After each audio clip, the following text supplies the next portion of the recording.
Good morning, welcome to T news. నేను నిఖత్. బానిస సంఖ్యల్లో తెంచుకున్న ఈ నేల తెరిపిన పడి నేటికి 79 ఏళ్లు.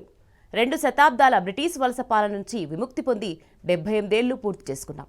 వలసవాద దాస్య శృంఖలాను బద్దలు కొట్టి మనకు స్వేచ్ఛ వాయువులు అందించిన మహనీయులు ఎందరో. మన హక్కుల కోసం గుండెలు ఎదురొడ్డి ప్రాణాలకు సైతం తెగించి పోరాడిన యోధులందరినీ ఈ సందర్భంగా స్మరించుకోవాలి. వారి త్యాగాలను మనమంతా చిరకాలం గుర్తుంచుకోవాలి. స్వాతంత్ర వీరులను యాది చేసుకున్నప్పుడల్లా మన హృదయాలు గర్వంతో, కృతజ్ఞత భావంతో ఉప్పొంగాలి.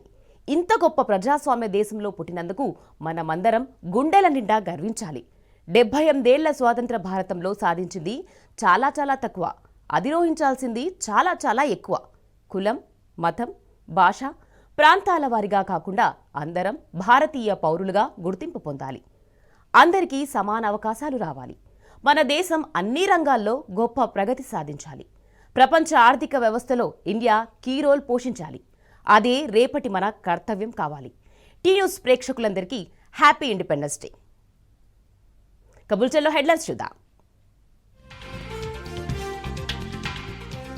తెలంగాణకు దక్కాల్సిన సెమీ కండక్టర్ పరిశ్రమ ఏపీకి తరలింపు.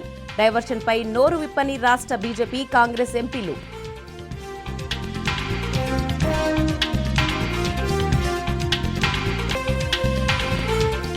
రెండు నెలలుగా తిరోగమనంలో తెలంగాణ ఆర్థిక వ్యవస్థ.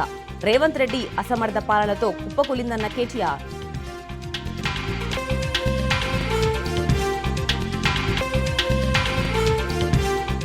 పోడు రైతుల పోరుబాటపై రేవంత్ సర్కార్ ఉక్కుపాదం. మద్దతు తెలిపిన ఆర్ఎస్ ప్రవీణ్ సహా నేతల నిర్బంధం.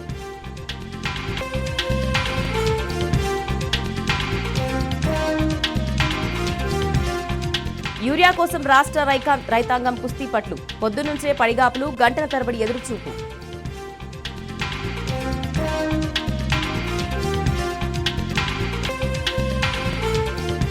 దేశవ్యాప్తంగా ఇండిపెండెన్స్ డే వేడుకలకు సర్వం సిద్ధం. విద్యుత్ కాంతులతో మెరిసిపోతున్న చారిత్రక కట్టడాలు.